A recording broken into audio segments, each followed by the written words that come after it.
Bonjour Bassam Tan. Bonjour Frédéric Saillot de Razi Express, à nouveau pour un flash sur ce qui se passe en ce moment en Syrie. Oui, en effet, nous sommes aujourd'hui le 4 janvier au matin et il est question de violation du cessez-le-feu qui a été signé fin décembre en Syrie. Donc pouvez-vous nous donner des informations à ce sujet, Bassam Tan? Alors revenons d'abord à l'accord qui a été signé entre la Russie et la Turquie avec une participation également de l'Iran. Ne serait-ce qu'au titre consultatif. Donc, il y a eu bel et bien un accord général qui ne concerne pas uniquement Alep, mais toute la Syrie. Un cessez-le-feu avec des observateurs turcs, des observateurs russes et syriens au centre de Hmemim, qui est sur la côte syrienne. Cet accord a été amendé par les représentants des groupes armés syriens, islamistes, extrémistes ou modérés, mais dans cet accord, la Russie et la Syrie ont tenu à ce que Daesh et Al-Nusra en soient exclus. Et c'est de là que vient le problème. C'est que beaucoup de groupes islamistes sont affiliés à Al-Nusra ou ont changé d'étiquette, mais sont toujours Daesh ou Al-Nusra. Alors, pourquoi, si vous voulez, ces violations revêtent une importance capitale pour, d'abord, la réunion prévue à Astana, qui est énorme dans cette vision bipolaire du monde, parce que là, Poutine a réussi un coup de maître en déplaçant géographiquement le lieu de ces réunions de négociation vers l'Eurasie, Astana, au Kazakhstan, et non pas Genève. Ça, d'une part. D'autre part, c'est affirmer, évidemment, la toute-puissance de la Russie avec ses alliés dans une nouvelle vision du monde après la défaite, si vous voulez, de tout ce camp Est face à la destruction de la Libye ou de toutes les interventions occidentales dans ce printemps arabe maudit. Alors venons-en au fait. Ces violations sont commises par des groupes Fatah Sham et dans deux localités bien précises. C'est autour de Damas, dont la vallée de Barada, à savoir que Barada est la rivière qui descend de l'Anti-Liban par cette branche et qui donne l'eau potable à toute la région de Damas, par une source très célèbre et très douce, chantée par les poètes et les géographes, qui est El Figé. Ces groupes-là, donc islamistes, se sont attaqués à la centrale d'eau d'El Figé et ils l'ont fait exploser de manière à ce que l'eau ne soit plus conduite vers Damas, mais se jette carrément dans la rivière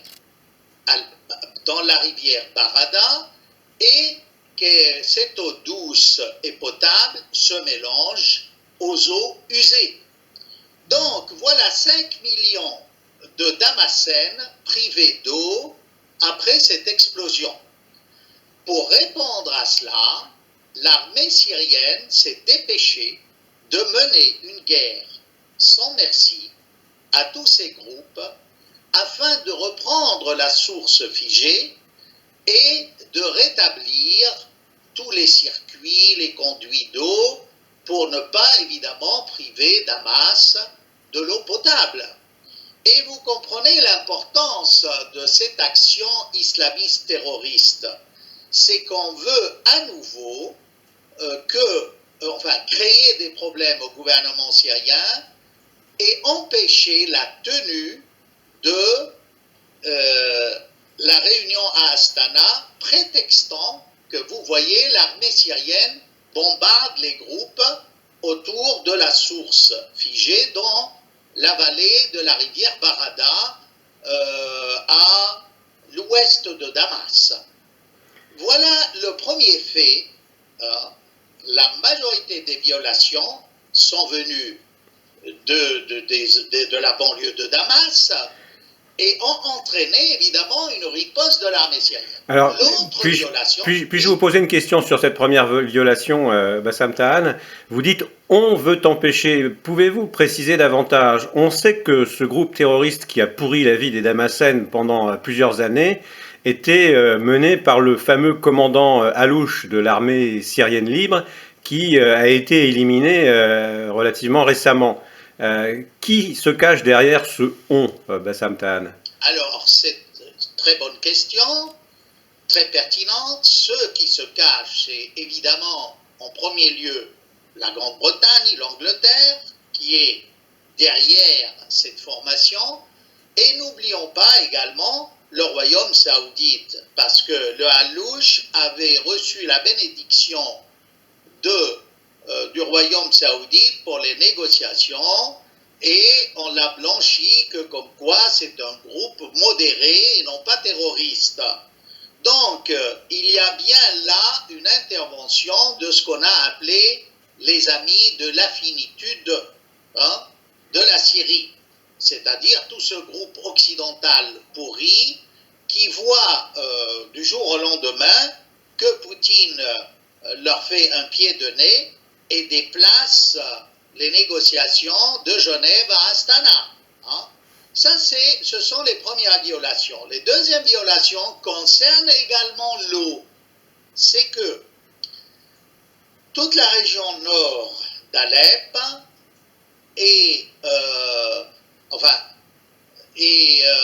se fonde sur, si vous voulez, toutes les installations sur l'Euphrate de pompage pour amener l'eau à la grande ville d'Alep et à ses banlieues. Or, voilà que d'autres groupes affiliés à Daesh coupent justement tous les tuyaux ou arrêtent les pompes sur l'Euphrate, et voilà que près de 5 à 7 millions au nord de la Syrie se trouvent privés d'eau. Là aussi, l'aviation syrienne et les troupes syriennes sont intervenues comme elles peuvent, parce que la zone où se trouvent ces installations n'est pas sous domination de l'armée syrienne. Donc c'est surtout l'aviation qui a bombardé pour essayer un peu de desserrer cet embargo sur l'eau. Rappelons-nous aussi que puisque ce sont des islamistes, c'est contraire au dogme islamique, voyez-vous. Je rappelle que quand il y a eu un problème historiquement entre la Turquie et la Syrie concernant l'eau de l'Euphrate, c'était à l'époque du Premier ministre Arbakan, lui-même musulman fervent et vantant un système de gouvernance islamique, a dit non, on ne peut pas priver les Syriens d'eau, c'est contraire aux préceptes de l'islam. Et ça, c'est quelque chose de très important.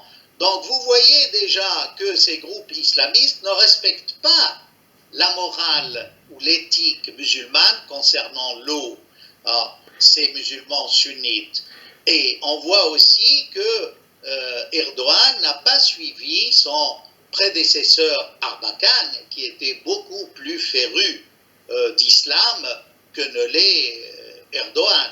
Ajoutez à cela que même chez les chiites en Irak, comme le petit-fils du prophète a été aussi privé d'eau, il y a devant toutes les maisons en Irak une cruche d'eau pour les voyageurs. En islam, on ne peut pas priver les gens d'eau. C'est contraire au dogme et aux pratiques. Permettez-moi de faire une remarque sur ce point, Bassam Tahan. Si l'implication britannique est avérée concernant les eaux de Damas, on peut dire que l'Empire britannique n'est pas novices en matière d'empoisonnement des populations qu'ils veulent soumettre avec les campagnes de l'opium en Chine. Exactement, vous savez, l'histoire de la Grande-Bretagne, du chimique et de la privation de la population est très ancienne. Déjà, historiquement, la première fois qu'on a utilisé des armes chimiques, c'était dans le Sinaï pendant la retraite des forces turques. Et ce sont les Britanniques qui avaient arrosé l'armée turque de l'époque de gaz moutarde, hein, dans sa retraite du canal, voyez-vous. Donc la Grande-Bretagne est fidèle à ses traditions tout en accusant la Syrie d'avoir des armes chimiques et d'utiliser le chimique. Vous voyez un peu l'hypocrisie. Hein, il en est de même des États-Unis concernant le nucléaire. Hein, ce sont bien les Américains, bon, c'est la vérité de la palisse, qui ont utilisé les 2 premières bombes atomiques contre le Japon. Mais vous voyez, tout cela montre que l'Occident est très mécontent de cet accord russo-turc concernant les négociations à Astana. Donc on fait tout pour torpiller cette réunion à venir. Déjà, les médias pro-Occident tout court, comme Al Jazeera, l'Arabia, toutes ces chaînes arabes qui intoxiquent le monde arabo-musulman, ont dit qu'il y avait plusieurs groupes qui déjà ne veulent plus aller à Astana. Vous voyez, à part ces violations, soi-disant violations, il y a toute une guerre médiatique, hein, qui veut empêcher à tout prix le succès d'une réunion de négociation entre l'opposition syrienne, entre guillemets, et le pouvoir syrien à Astana. Qui doit avoir lieu dans 15 jours d'ailleurs. Dans 15 jours, et là, les Russes ont invité les Turcs, enfin les comités concernés, à examiner toutes ces violations et à voir. Mais il faut ajouter à tout cela quelque chose de beaucoup plus grave. C'est que hier, il y a eu des avions non identifiés qui ont bombardé le nord d'Idlib, entre la ville de Sarmada et Idlib. Ils ont bombardé une salle de réunion où se tenaient une trentaine de chefs de Al-Nusra et d'autres groupes islamistes radicaux. Et il y a une bonne question là. Est-ce que c'est les Turcs qui ont fait cela? Je ne pense pas, parce que les Turcs, là, l'aviation turque, si elle intervenait, elle torpillerait la réunion à laquelle elle appelle de tous ses voeux, c'est-à-dire Astana.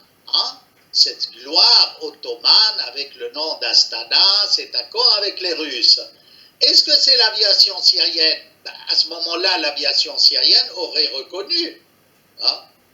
Est-ce que c'est l'aviation russe? Non plus.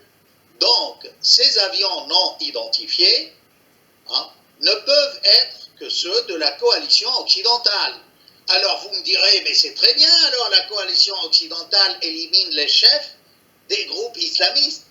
Oui, mais là, elle instrumentalise cette opération de bombardement pour provoquer une réaction de ces groupes pour qu'ils n'aillent pas à Astana, pour créer une sorte de chaos entre les différents groupes islamistes actuellement en Syrie, et un peu, c'est comme lancer, n'est-ce pas, un chien dans les quilles. C'est-à-dire, on ne sait plus qui va à Astana, peut-être que Astana va être un échec. En tout cas, le camp occidental a compris que le monde évoluait vers une bipolarité où il perd l'hégémonie sur le monde. Et là, il fait tout, même aller bombarder, hein, dans des zones où d'habitude il n'a pas déjà bombardé ou été ou demandé l'autorisation. Hein. Et si l'aviation syrienne, turque ou russe, et là les 3 aviations auraient pu intervenir contre ces avions non identifiés. Mais s'ils ne l'ont pas fait, c'est justement pour calmer le jeu et ne pas transformer ces violations en une véritable guerre entre la coalition occidentale et les trois pays que j'ai cités. En effet, puisque les Russes ont installé un système de protection antiaérienne très, très verrouillé sur cette région. Donc voilà, si vous voulez, où est-ce qu'on en est avec ce problème de violation. Vous remarquerez, encore une fois, que nos médias passent sous silence tout cela. Hein. Ils insistent, tout comme les chaînes pro-saoudiennes et pro-occidentales, qu'en fait, c'est l'armée syrienne qui ne respecte pas les accords, qui viole les accords, qui bombarde la banlieue de Damas. Mais ils omettent une vérité, s'ils bombardent la banlieue de Damas, c'est pour ne pas justement priver les habitants de Damas, qu'on appelle les Damascènes, n'est-ce pas, d'eau, tout simplement. Hein. Et là, je crois, encore une fois, l'Occident se trouve démasqué et les médias mainstream couverts de mensonges et d'hypocrisie et d'inexactitude, c'est vraiment de la désinformation. Merci Bassam Tan pour ces précieuses informations et restons à l'écoute de l'évolution de la situation d'ici 15 jours où doit commencer à se tenir cette réunion d'Astana. Merci Frédéric Saillot pour votre disponibilité.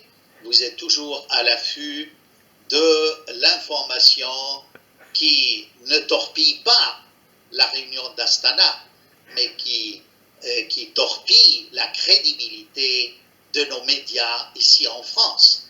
Merci Bassam Tan. À bientôt. Merci à vous.